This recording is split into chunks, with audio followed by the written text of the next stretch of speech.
Good morning friends. आज हम chemical bonding का जो सेकंड पार्ट हम कर रहे थे उसमें आपके सामने आज हम थर्ड वीडियो पेश कर रहे हैं और उसमें था कि क्रिस्टल में आयनों की पैकिंग। अपने अभी रेडियस रेशियो की बात की थी इससे पूर्व में। उससे पहले हमने बताया था कि सॉलिड में क्या स्थिति होती है, आयनिक सॉलिड इसकी बात कर रहे थे। और उसी के अंतर्गत एक है क्रिस्टल में आयनों की पैकिंग, अर्थात इसको हम कह सकते हैं संकुलन, in packing of ions in crystal. यानी क्रिस्टल क्या था? क्रिस्टल एक न्यूट्रल स्पीसीज बताई थी मैंने पूर्व में आपको, कई बच्चों के आपके कमेंट्स भी आए थे, तो आप इससे कंफ्यूज नहीं हो कि ऋण आयन पास आ रहा है, धनायन पास आ रहा, नहीं।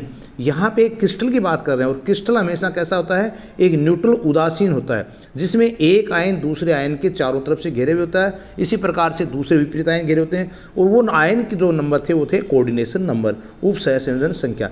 और इसके आधार पर हमने क्रिस्टल की संरचना की बात की थी, जिसमें हमने कहा था कि क्रिस्टल कितने प्रकार के हैं और उनमें किस प्रकार की जो आयनिक रेडियस है, जिनके बाद रेडियस रेशियो की बात की थी और रेडियस रेशियो के आधार पर कोऑर्डिनेशन नंबर थे हमारे पास, उनके आधार पर उनका रेडियस रेशियो हमने ज्ञात किया था। इसी के अंतर्गत आज हम करें क्रिस्टल आयनों में पैकिंग कैसे हो। इनकी पैकिंग से मतलब ये है कि एक दूसरे से विपरीत आयन हो, इतने अपने आप में एक कॉम्प्लेक्स या कंपाउंड जो बना रहे हैं, एक क्रिस्टल बन रहा है, तो उसमें ऐसी पैकिंग होगी उनके अंदर मध्य में कम से कम रिक्त स्थान हो। क्यों कि रिक्त स्थान अगर होगा तो क्रिस्टल आसानी से टूटने का डर होगा, उसको आसानी से हम हीट देकर भी तोड़ सकते हैं। तो उसी के अंतर्गत बात करेंगे क्रिस्टलों के अरेंजमेंट कैसे हो और उसके आधार पर क्रिस्टल जो है एक पैकिंग में एक अच्छा क्रिस्टल, एक स्थायी क्रिस्टल कैसे बन सके। तो किसी आयन में अगर क्रिस्टल की बात हम करें तो वहाँ पे हम दो तीन बातों की ध्यान रखेंगे कि आयनों के द्वारा घेरा गया जो आयतन है वो क्या हो? अधिकतम हो और उनके मध्य छूटा हुआ रिक्त स्थान न्यूनतम। मैंने कहा ना, उनके मध्य रिक्त स्थान जो है वो कम से कम हो। प्रत्येक आयन अपने विपरीत आवेशित आयनों की अधिक से अधिक संख्या द्वारा घिरा हो, जो क्या था? कोऑर्डिनेशन नंबर था। और इन विपरीत आवेशित आयनों के मध्य जो दूरी है वो क्या हो? कम से कम हो, न्यूनतम हो। इन दोनों बातों से क्रिस्टल के मध्य जो आकर्षण है वो क्या होगा? अधिकतम होगा, अट्रैक्शन फोर्स ज़्यादा होगा, तो क्रिस्टल का स्टेबिलिटी जो है वो ज़्यादा से ज़्यादा होगी। नेक्स्ट है कि समान आवेशित आयन, अब बात आ रही है समान की, इस प्रकार से व्यवस्थित होने चाहिए कि उनके मध्य प्रतिकर्षण बल न्यूनतम हो। इसी पे आया था कि जैसे हमने जब रेडियस रेशियो की बात की थी उसमें कह रहे थे कि भाई ऋण आयन के मध्य जैसे हमने दूरी की बात है, उसमें आया था कमेंट कि साहब ये प्रतिकर्षित क्यों नहीं हो रहे। तो ये प्रतिकर्षण क्या होगा? ऐसी स्थिति में क्रिस्टल व्यवस्थित होता है कि उनके मध्य प्रतिकर्षण बल न्यूनतम हो, मिनिमम रिफ्लेक्शन फोर्स इसमें लगे, तभी तो स्थायी होगा क्रिस्टल रूप में। क्योंकि प्रतिकर्षण बल से क्या होगा? क्रिस्टल की जालक ऊर्जा का मान बढ़ेगा और उसका स्थायित्व कम हो जाएगा। तो इस प्रकार से इनके अंदर क्या प्रतिकर्षण बल न्यूनतम होना चाहिए। फिर है पूरा क्रिस्टल क्या था? विद्युत उदासीन होना चाहिए। इन बातों को देखते हुए इनका कि ऋण आयन बड़े आकार के होते हैं जबकि धनायन छोटे आकार के हों। उन शर्तों का पालन करते हुए हमने कहा था इसमें दो प्रकार की संभावनाएं हमने यहाँ पे व्यक्त की थी, एक वर्गीय जालक और एक था दूसरा हमारे पास वर्गीय जालक की बात हम पहले कर लें, उसके बाद हम करेंगे षटकोणीय जालक, हेक्सागोनल। वर्गीय जालक में देखिए क्या है, यहाँ आप देख रहे हैं एक दूसरे से गोले पूर्ण रूप से सटे हुए हैं, लेकिन इनके मध्य देखिए ये जगह जो दिखा रखी है एक्स वाली, एक्स जो जगह आपको यहाँ रिप्रेजेंट कर रही है वो क्या है? उनके अंदर रिक्त स्थान है। हमने एक परत के ऊपर दूसरी परत, दूसरी यानी एक परत है, ये दूसरी परत है, ये मान लीजिए तीसरी परत है, या एक अरेंज कर रखा हमने। इस प्रकार से एक व्यवस्था बना रखी है कि एक आयन दूसरे आयन के साथ सटा हुआ है, यहाँ से सटा हुआ है, फिर यहाँ से भी सटा हुआ है। ये देखिए सारे टच हो रहे हैं। इसका मतलब क्या है? ये एक इसमें क्या हो? वर्ग जालक में क्या हो? इसमें बड़े गोले की परस्पर लंबवत पंक्तियाँ लगी हुई हैं और इस पर की वर्गीय संरचना बनेगी और एक सतह के में प्रत्येक गोला चार अन्य गोलों को स्पर्श किए हुए होगा। ये ध्यान रखना आप इसको। आपने सेंटर गोला देखिए 1 2 3 और फिर 4, यानी इस प्रकार से प्रत्येक गोला जो चार गोलों को से सटा हुआ होगा। इस प्रकार की संरचना हमने इसके अंदर दिखाई है। अब ये जो एक्स जो स्थान रह रहा आपका, जो मैंने कहा था नहीं एक्स स्थान रह गया था, इस एक्स स्थान के ऊपर हम क्या करेंगे? ये जो खाली स्थान है यहाँ पे दूसरा गोला सेट हो जाएगा इनके ऊपर, यहाँ पे फिर वो गोले सेट हो जाएंगे। तो ये जब गोले सेट होंगे इस एक्स पे, तो ये दूसरी परत हमारे पास यहाँ दिखा रहे हैं। ये एक्स के ऊपर दूसरे गोले जो रोटेट लाइन से आ रहे हैं, ये क्या आ रहे हैं? एक्स के ऊपर। और उसके बाद फिर तीसरी परत बनेगी, वहाँ आप देख रहे हैं वाई क्या हो रहा है? एक तीसरा स्ट्रक्चर बना रहा है। तो ये इस प्रकार से एक परत के ऊपर दूसरी परत को हम जमाते जाते हैं और देखते हैं उनमें रिक्त स्थान की स्थिति क्या है। तो यहाँ पे देखिए वाई इस दूसरी सतह में विद्यमान छिद्र जो बना है, दो सतह बनने के बाद वाई फिर एक छिद्र बच गया, इसके ऊपर तीसरी सतह आएगी। इस प्रकार एक संपूर्ण क्रिस्टल जालक जो होगा वो विभिन्न आयन इस प्रकार से जालक में व्यवस्थित हो जाएंगे। इसका काय केंद्रीय घन संरचना, इसको हमने क्या कहा, बॉडी सेंटर्ड क्यूबिक स्ट्रक्चर की हमने बात की, BCC के नाम से पूछा जाता है। काय केंद्रीय घन या बॉडी सेंटर क्यूबिक क्रिस्टल बनता है। इस प्रकार का जो वर्गीय जालक जो बनेगा ना, उसके अंदर 68% जो पैकिंग कैपेसिटी, क्योंकि कैपेसिटी के आधार पे हम कह सकते हैं क्रिस्टल कितना स्ट्रॉन्ग है। तो यहाँ पे जो पैकिंग व्यवस्था है यानी संकुलन की जो व्यवस्था है वो पैकिंग कैपेसिटी वो 68% होती है, किसमें, BCC में। इस प्रकार के संकुलन आयनों की संख्या भी हम इसको ज्ञात कर सकते हैं। समन्वय संख्या कितनी बताए हमने यहाँ पे, 8 समन्वय संख्या बाद। अब देखिए दूसरा आता है हमारे पास षटकोणीय जालक, हेक्सागोनल स्ट्रक्चर। ये देखिए आप, हेक्सागोनल की स्ट्रक्चर आपके सामने बनी हुई है।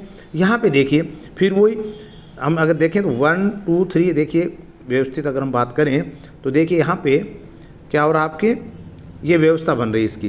तो यहाँ पे देखिए 1 2 3 4 5 और 6 गोले इस प्रकार से अरेंज है। यहाँ पे एक बेंजीन रिंग नुमा संरचना आपको नजर आ रही होगी, ये संरचना बन रही है। ये क्या बता रही है कि 6 आयन जो है ये एक मध्यक आयन इसके चारों ओर से सटे हुए हैं और एक दूसरे से भी सटे हुए। उसके उपरांत भी यहाँ पे ये डॉटेड लाइन जो आपको दिखा रखी है, ये क्या कह रहा है, यहाँ पे रिक्त स्थान है, ये वेकेंट स्पेस है। ये क्या है, यहाँ पे वेकेंट स्पेस है। और इस स्पेस के कारण हम यहाँ पे क्या कर रहे हैं कि षटकोणीय संरचना एक निर्माण हो रहा है।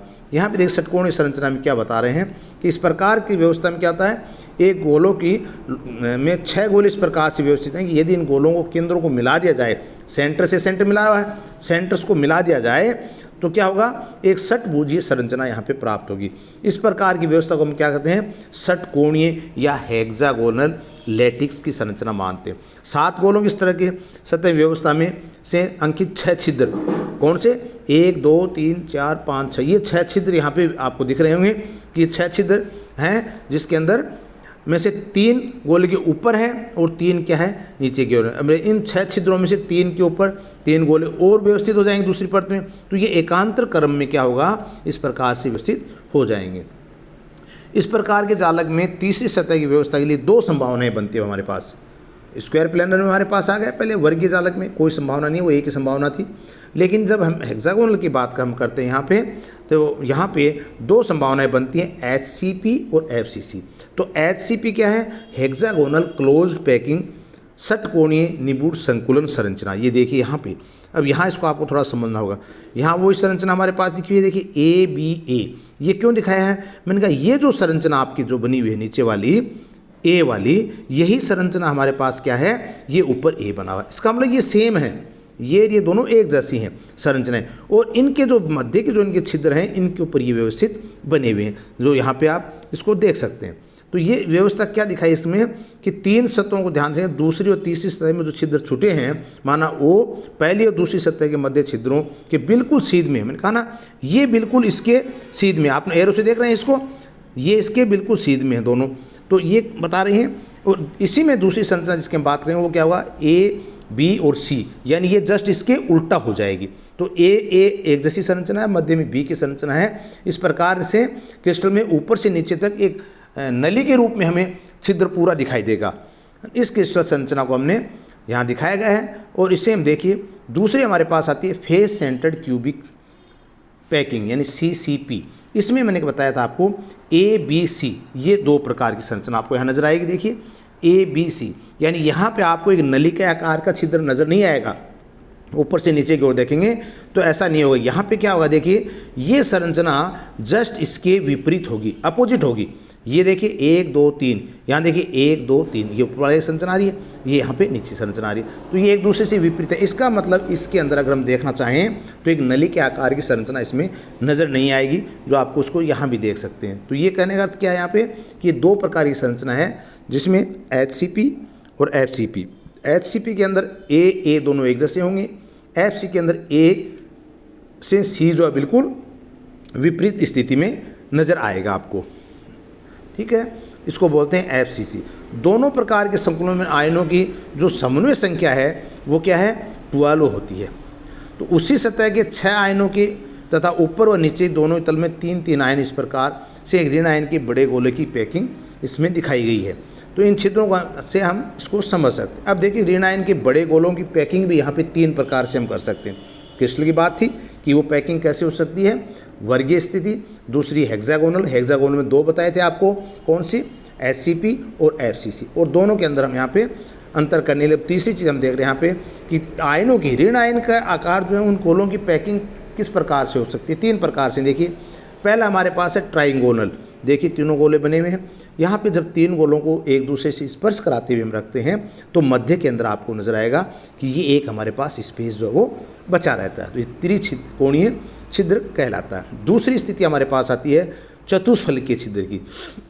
यहाँ पे हम टेट्रागोनल स्ट्रक्चर की बात कर रहे हैं और यहाँ पे अष्टफलकीय की बात करें। तीनों के हम यहाँ पे थोड़ा सा देखना चाहें। देखिए तीनों गोलों को परस्पर स्पर्श करते हुए व्यवस्थित हों तो इनके दो मध्य का क्षेत्र है वो क्या हो जाएगा, त्रिकोणीय क्षेत्र में बात करें। दूसरा चतुष्फलकीय, जब 4 गोले परस्पर टेट्राहाइड्रल पोजीशन में, इसमें चतुष्फलकीय आकार में एक दूसरे को स्पर्श करते हुए व्यवस्थित होते हैं। वहाँ 3 कर रहे थे, यहाँ पे 4। तो 4 जब गोले परस्पर या ऋण आयन के एक दूसरे को स्पर्श करते हुए व्यवस्थित होते हैं तो उनके मध्य का छिद्र जो है वो क्या कहलाता है, टेट्राहाइड्रल छिद्र कहलाता है। तो इस प्रकार से इनकी व्यवस्था को हम बता सकते हैं। अब आपके पास त्रिज्या अनुपात नियम की कुछ सीमाएं, तो ये हुआ हमारे पास कि इनकी रेडियस आधार पे किस प्रकार की इनकी पैकिंग की जाती है और पैकिंग के आधार पे इनको हम कह सकते हैं कैपेसिटीज़ की क्या होती है। इस प्रकार की व्यवस्था के अनुसार हम इसको निकाल सकते हैं। इससे पूर्व हमने वीडियो में बताया था आपको कि रेडियस रेशियो की बात की थी। रेडियस रेशियो में भी क्या कुछ नियम, कुछ सीमाएं हैं, उनको हम यहाँ देखें। देखिए पहले क्या है हमारे पास, त्रिज्या अनुपात नियम अत्यंत उपयोगी नियम ही, बिल्कुल ठीक है, जिसकी सहायता से आयनिक ठोस की संरचना और उसकी ज्यामिति के बारे में हमें जानकारी मिलती है कि किसकी संरचना कैसी है और उसकी व्यवस्था कैसी, ज्यामिति कैसी है। तो ये, लेकिन ये कह रहे हैं कि हम पूर्वानुमान भी लगा सकते हैं, लेकिन ये पूर्णतः कई बार सत्य नहीं है। इसके कई कारण हैं, यानी हम कह सकते हैं इसके कुछ सीमाएं हैं। वो क्या है, जैसे आयनिक त्रिज्या की बात कर रहे हैं। सही त्रिज्या का अनुमान ज्ञात करने के लिए आयनों की सही त्रिज्या ज्ञात होना जरूरी है, क्योंकि अदरवाइज निकले। अब आपने कह दिया कि एक ऋण आयन एक धन आयन के पास है, तो जबकि हमने पूर्व में पढ़ा है कि जब 2 ऋण आयन एक दूसरे के नज़दीक आते हैं या 2 धन आयन नज़दीक आते हैं तो एक निश्चित सीमा तक है। इसी प्रकार से धन और ऋण आयन नज़दीक आ रहे हैं अट्रैक्शन के कारण, लेकिन वो भी एक निश्चित दूरी तक ही पास आते हैं, उसके बाद उनके अंदर आकर्षण प्रतिकर्षण का मान समान हो जाता है। अब सवाल ये है कि ऋण आयन कितने आगे तक गया या धन आयन कितने आगे तक गया। तो ये आयनिक त्रिज्या जो बात करें हम सही निकाल पाना इसके लिए संभव नहीं है, तो रेडियस कैसे निकल पाएगी, तो ये भी इसके अंदर बाधा थी। तो हमने यहाँ बताया है कि आयनों की सही त्रिज्या ज्ञात होना जरूरी है, और सही यही बात दोषपूर्ण है। कैसे, एक्स किरण क्रिस्टलोग्राफी द्वारा हम इसको जब अंतर्नाभी की दूरी की बात करते हैं तो सही ज्ञात किया जाता है, लेकिन सही आयनिक त्रिज्या को नहीं कर सकते।